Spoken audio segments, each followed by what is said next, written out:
Calls for a ceasefire in Gaza have dominated political conversations globally and here at home in Minnesota for months.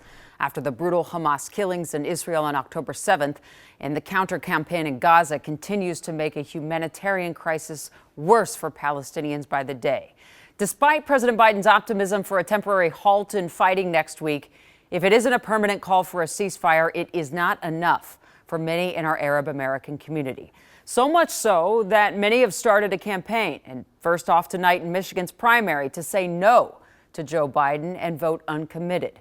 And that same idea is being pushed here for our primary next week. John Croman is going to talk about how this push is starting to play out, just announced yesterday in Minnesota. You know, Jana, President Biden is expected to win Minnesota easily. In fact, opponents here have to get at least 15% of the vote to get any convention delegates.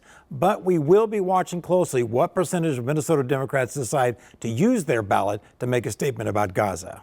The war in Gaza may seem completely beyond the control of everyday Minnesotans, but there's a movement afoot to make it part of the presidential preference primary here Super Tuesday. But we're very hopeful that many people who are going to come out because they want to send a strong message to President Biden.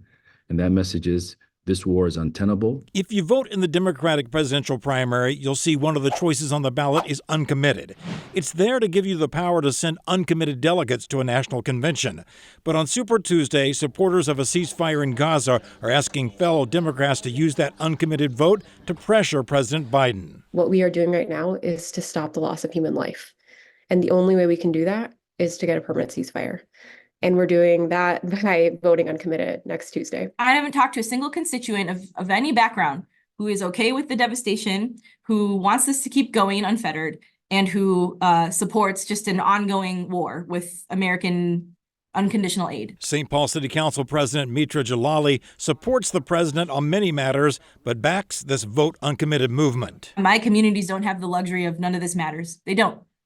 But we also don't have the privilege of, one is better than the other, and that's automatically good enough for all of us. When asked about the uncommitted movement, DFL Party Chair Ken Martin urged Democrats to keep their eyes on November. While there may be differences of opinion with President Biden on certain issues, I would encourage folks, not only in the Muslim community, but in other communities who might have concerns, to remember the stakes of this election in November. They're tremendous. And there is a deep, deep difference between President Biden and Donald Trump as it comes to issues like this. Could you give us a sense of when you think that ceasefire will start, sir? Well, I hope by the beginning of the weekend. I mean, the end of the weekend. At least my national security advisor tells me that we're close. We're close. It's not done yet. And my hope is by next Monday, we'll have a ceasefire. Things aren't moving fast enough for those watching the humanitarian crisis unfold in that part of the world. We're seeing people all over the country say that we want our president to do better. We were all in for Biden, so many of us.